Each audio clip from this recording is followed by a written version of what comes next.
Hello, I'm Sebastian Benthall. I'm presenting work with Rachel Cummings on integrating differential privacy and contextual integrity. Um, Differential privacy, as you likely know, is an algorithmic privacy notion for databases. It bounds the impact of any one data entry on the result of analysis of the database, and it has these parameters, infamous parameters, epsilon and delta, that encapsulate the trade-offs between privacy and accuracy. But the problem is that the theory of differential privacy provides no guidance about the choice of those parameters. And that's emblematic of the state of privacy enhancing technologies more generally. We've got great theory, but what do we do in practice? We're introducing into this world contextual integrity, which is a social theory of privacy developed by Helen Nissenbaum.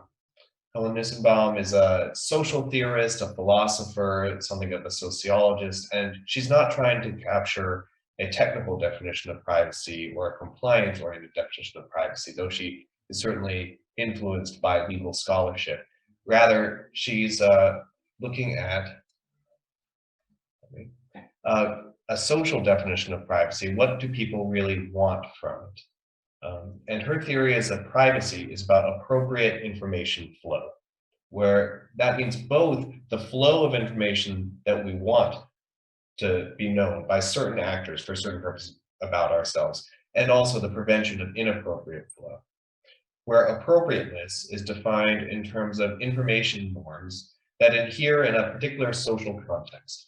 So a social context like healthcare or education or financial services, these are what ground our social expectations of privacy. And those expectations manifest in norms, which according to the theory are parameterized in terms of a sender, a receiver, a subject, a sensitive attribute about the subject, and a transmission principle, which is the hardest bit to understand about contextual integrity, but it's something like an ethical rule governing that particular flow. So for example, a radiologist may send x-rays of a patient to a general doctor under conditions of confidentiality in the context of health. And the question is, well, why is this norm the norm for the context of health? And the answer is that, well, that the context of health has a purpose, a healthy society, but also the individuals within that purpose that participate in certain roles have particular ends. Doctors want to limit their liability.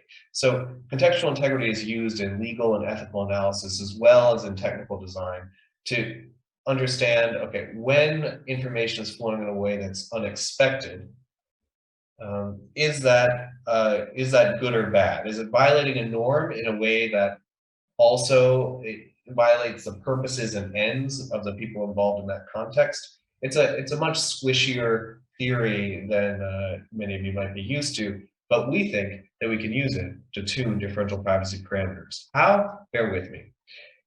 So contextual integrity is like a rubric for collecting information about context that's needed to make normative decisions about information flow. So it says, collect information about the purpose of the context, the roles of the people involved, their individual ends, the kind of data attributes or topics involved, and any existing societal norms, which could be things like sectoral privacy laws, for example. HIPAA is often elaborated with contextual integrity. But we think that this information, once collected, can be used to tune differential privacy parameters in order to optimize appropriate information flow given contextual purposes. Okay. And we think that if we do this research, we can also contribute back to contextual integrity and get insights from PET practice, like understanding that an information flow is not necessarily a single datum about a single attribute, about a single person to a single receiver. It can be more subtle than that. We can have partial information flows. We can have the flow of information with Gaussian norms, for example, or in aggregate, So we're aiming to contribute to privacy theory, and some of the contributions are really, in a sense, building on the work of contextual integrity, saying, well, what's a new formalization of contextual integrity that responds to previous computer science implementations of it, as well as our use case of tuning and communicating PET parameters, such as those in differential privacy. And we're also building kind of an integrated rubric for privacy analysis. This includes, crucially, both normative aspects of the context, which contextual integrity is emphasized. Things like, those are the questions like why? Why do we have this context? Why do we have the healthcare system, the financial system? And how do we want our information to flow? Is it with consent, only with a warrant? When it's reciprocal? Those are the normative aspects of the context. But for descriptively, we're also interested in the size of the population, any bounds on the adversary, and the kind of technical architectures we're considering in the system, such as the possibility of introducing noise or using encryption. Once we have this rubric, we think we can develop a procedure for tuning differential privacy parameters, where we get the information from that integrated privacy rubric and build a contextual model of information flows and threats, where we represent the possible tunings of the technologies, privacy technologies, in the model. And because we're interested in what agents want and sort of the ends and purposes, we think we can do this on a causal influence diagram framework, which is like a Bayesian network with utility nodes added, and the possibility for agents to make strategic decisions at points of control. So we might, for example, understand that if we increase the amount of noise, then we might have more people willing to participate in a survey that they might otherwise be concerned would be privacy risk for them. But that might also reduce the utility of the accuracy of the resulting database.